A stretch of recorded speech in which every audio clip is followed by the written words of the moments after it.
Hello, hello, hello mga Tarot Loves! Welcome sa Rensol Tarot Channel, ang inyong lingguhang gabay mula sa baraha. Kung gusto mong malaman ang enerhiya ng darating na linggo, love, career at life, tara, silipin natin yan dito sa iyong paboritong Tarot Tambayan.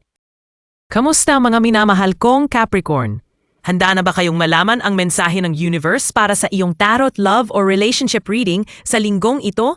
Para sa videong ito, kayo naman ang may kakayahang mamili ng isang set ng card upang malaman ang inyong lingguhang gabay mula sa universe. Sama-sama nating hanapin ang bukas na inilaan para sa iyo.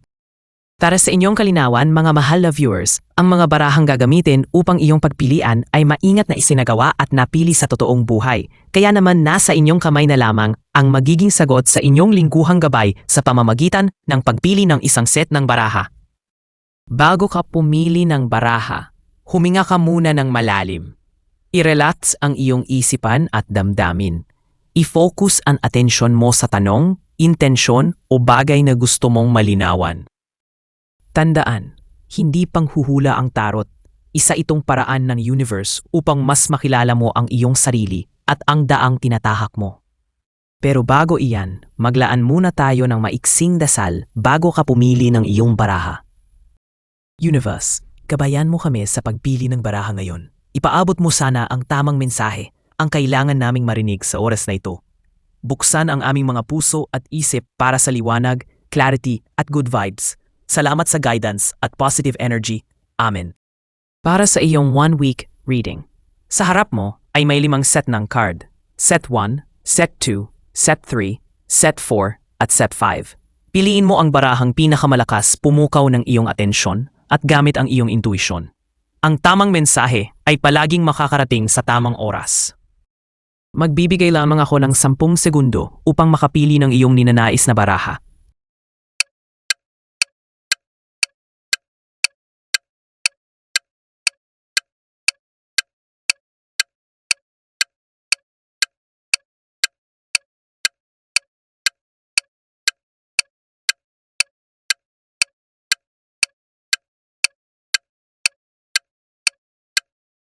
Mula sa puntong ito ay marahil nakapili ka na ng iyong gabay para sa mga araw na ito. Tara, simulan na natin ang iyong reading. Para sa mga pumili ng set number 1, ang iyong napili ay The Hanged Man, 7 of Pentacles, 4 of Pentacles. Ngayong June 8 hanggang June 14, 2025 Capricorn, ang hatid ni The Hanged Man sa iyong love life ay, Uy, Capricorn, mukhang may pause sa love life mo ngayong linggo. Hindi ito dead end ha, pero parang may kailangan kang isuko o bitawan pansamantala para mas lumawak ang pananaw mo. Maaaring ikaw o ang person mo ay nagiging passive, nag-iisip o nagdadalawang isip. Hindi ito panahon ng mabilisang galaw sa pag-ibig Capricorn. Ito ang panahon ng pagpapakumbaba at pagbibigay daan. Sabi naman ni 7 of Pentacles sa'yo Capricorn, habang nasa pause mode, napapaisip ka kung sulit ba lahat ng effort mo sa isang relasyon o koneksyon. Nakakapagod din kaya maghintay at mag-invest ng walang kasiguruhan, no? Pero sinasabi ng baraha na may potensyal, basta huwag kang magmadali. Kung nasa relasyon ka, baka ito na ang panahon para tanungin, tayo pa ba ay may direksyon? Kung single ka naman, i-review mo muna ang standards mo, baka may kailangan ka nang i-adjust. Sabi naman ni 4 of Pentacles sa'yo Capricorn, aha, dito na lumalabas ang pagiging Capricorn mo. Takot magpakawala pero takot ding masaktan.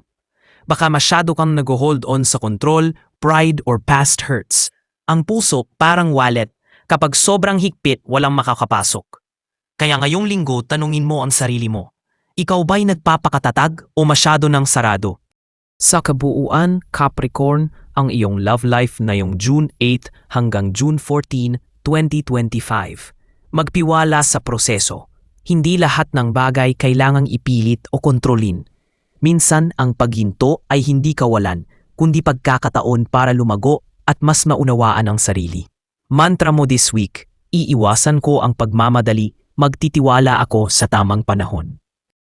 Para naman sa mga pumili ng set number 2, ang iyong napili ay Wheel of Fortune, 10 of Swords, Temperance. Ngayong June 8 hanggang June 14, 2025, ang hatid ni Wheel of Fortune sa iyong love life Capricorn. Ang una mong baraha ay nagsasabing may malaking pagbabago sa love life mo ngayong linggo. Kung dati ay parang nakastuck ka sa isang relasyon na walang direksyon o single kang tila wala ng pag-asa, guess what? The wheel is turning. Kung may natapos noon, posible itong balikan o may bagong darating na totally unexpected. Pero tandaan, hindi mo kontrolado ang takbo ng kapalaran. Kaya go with the flow. Huwag masyadong praning Capricorn. Sabi naman ni Ten of Swords sa'yo Capricorn, nako, may kirot pa rin sa puso mo Capricorn. Either may iniwan ka o ikaw ang iniwan at ramdam na ramdam pa rin ang bigat nito. Pwede rin itong sign ng isang cycle na kailangan ng matapos. Alam mong masakit, pero ito na ang huling saksak Capricorn. After nito, wala nang sakit kundi healing. Huwag mong hayahang kainin ka ng lungkot. Iiyak mo na yan ngayong linggo. Tapos boom, ready ka na ulit magmahal. Sabi naman ni Temperance sa'yo Capricorn, ang huling baraha ay isang paalala. Huwag kang magmadali. Kung may bagong kilig o may pagbabalik loob sa ex, dahan-dahan lang. Healing plus patience equals peace of mind.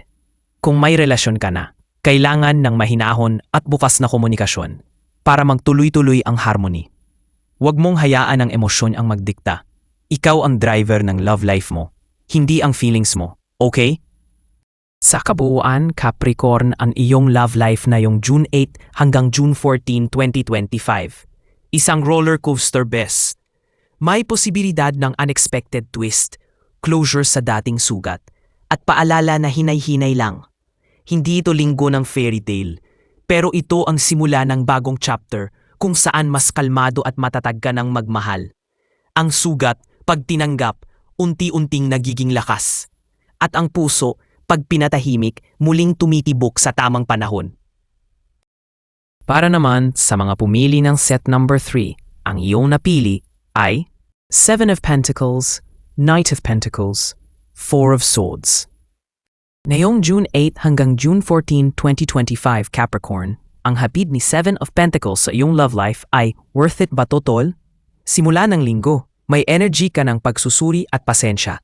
Sa love life mo, para kang nagtatanim, nagbibigay, mag-aalaga, pero ngayon napapatanong ka na, maupupuntahan ba tong effort ko? Kung may partner ka, baka pareho kayong pagod pero hopeful pa rin. Kung single ka, may isang connection na pinag-iisipan mong bigyan pa ba ng oras o isin-zone na lang. Ang payo ni Seven of Pentacles sa'yo Capricorn, love takes time, pero kung ikaw na lang palagi ang nagtatanim, baka kailangan mo ring alamin kung may ibang taong willing magdilig sa puso mo. Sabi naman ni Knight of Pentacles sa'yo Capricorn, slowly but surely. Sa kalagitnaan ng linggo, nandyan ang Knight of Pentacles. Tapat, consistent, at medyo mabagal lang gumalaw. Kung may partner ka, may chance na naayos ang mga plano nyo long term, kahit wala pang kilig moments na yon. Kung naghahanap ka ng love, may taong dumaraping na seryoso. Pero wag mong asahan na kidrama level ang entrance niya. Ang payo ni Knight of Pentacles sa'yo Capricorn, hindi lahat ng love story ay fireworks agad. Minsan, yung steady ang pinaka-solid. Sabi naman ni Four of Swords sa'yo Capricorn, pause muna, pagod na si puso.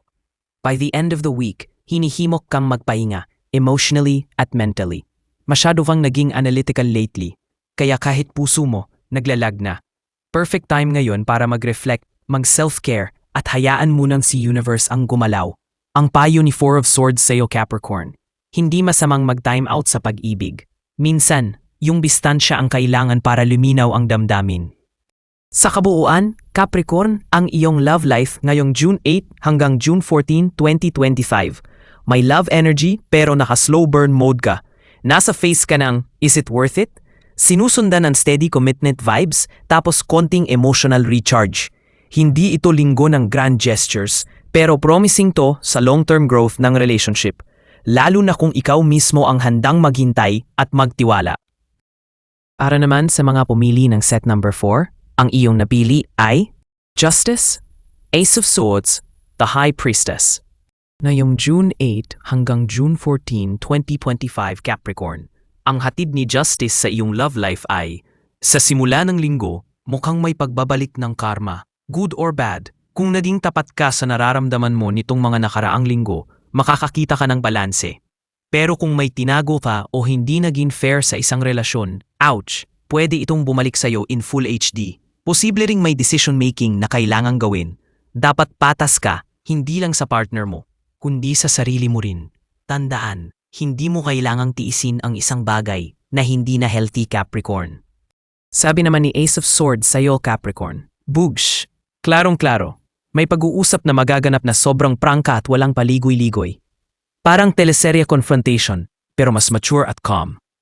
This card is about truth and clarity.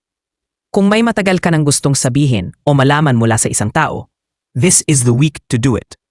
Malalaman mo kung sino ang totoo at sino ang dapat i-cut off like toxic wifi.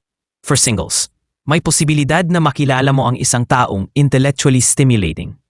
Parang ka-text mo pa lang, gusto mo na agad silang i-meet in person. Pero huwag pa dalos-dalos, Capricorn. Observe muna. Sabi naman ni The High Priestess sa'yo, Capricorn, sa dulo ng linggo, tahimik, pero malalim ang vibe mo. Minsan, hindi lahat ng sagot makukuha mo sa salita. Makinig ka sa kutob mo. May mga red flags ka bang pinapalampas? O baka naman may taong gusto ka na, pero di pa lang umaamin? Ang sikreto dito, manahimik, magmasid, at makinig sa sarili. Hindi mo kailangang ipilit ang mga bagay. Ang hindi para sa'yo, kusa yang mawawala. At ang meant for you, kusa ring lalapit. Sa kabuuan, Capricorn, ang iyong love life ngayong June 8 hanggang June 14, 2025. Isipin mo kung saan ka magiging totoo, hindi lang sa komportable. Maging open sa honest na usapan, kahit mahirap. At higit sa lahat, magtiwala ka sa instinct mo, Capricorn. Hindi ka nito ipapahamak. At para naman sa pinakahuling set ng card, set number 5, ang iyong napili ay 8 of Pentacles, Knight of Swords, Page of Wands. Ngayong June 8 hanggang June 14, 2025, Capricorn, ang hatid ni 8 of Pentacles sa iyong love life ay effort mode activated. Sa simula ng linggo, parang ikaw ang tipo ng taong hindi lang nagmamahal basta-basta. Pinaghihirapan mo talaga. Maaaring ikaw ay nasa isang relasyon kung saan pinapanday mo ang koneksyon nyo. Parang isa kang alagad ng pag-ibig na may checklist. Nagpakita ba ako ng effort today? Check. Kung single ka naman, may posibilidad na may iniikutan kang routine para sa love life. Baka online dating, flirting sa gym, o bigla kang naging hugot king, queen sa social media. Ang payo ni 8 of Pentacles sa'yo, Capricorn. Ang tunay na pagmamahal ay parang alahas. Kailangan ng tiyaga, polish, at konting tiempo. Sabi naman ni Page of Wands sa'yo, Capricorn, crush alert! Sa dulo ng linggo, mukhang may bagong kilig na paparating. Ang Page of Wands ay tungkol sa bagong inspirasyon, flirty energy, at adventure. Kung may partner ka, maaaring may biglang lambing or surprise date na magpapakilig sa'yo ulit. Kung single ka, nako, baka may taong biglang magparamdam ng hi, taga saan ka, sa chat mo. Ang payo ni Page of Wands sa'yo, Capricorn, minsan, ang kilig ay nangyayari kapag binuksan mo ulit ang puso mo sa posibilidad. Sa kabuuan, Capricorn, ang iyong love life ngayong June 8 hanggang June 14, 2025. Ang pag-ibig ngayong linggo para sa'yo, Capricorn, ay parang love story na may kombinasyon ng hard work, honest communication, at unexpected spark. Ang sikreto? Ibalanse ang pagiging seryoso at pagiging bukas sa kilig. At ayan na Capricorn, ang iyong tarot love or relationship reading para sa linggong ito. Sana'y nakatulong ito upang bigyan ka ng gabay at inspirasyon sa mga darating na araw. Tandaan, ikaw pa rin ang may hawak ng iyong kapalaran. Gamitin mo ang mga mensaheng ito bilang ilaw sa iyong landas. Kung naka-resonate sa iyo ang reading na ito, huwag kalimutan i-like, i-share, mag-subscribe at i-click ang notification bell para sa mga susunod pang readings. Muli, ito ang Renz Soul Tarot Channel. Maraming salamat sa panonood at magkita-kita tayo muli sa susunod na readings. Ingat ka palagi, Capricorn!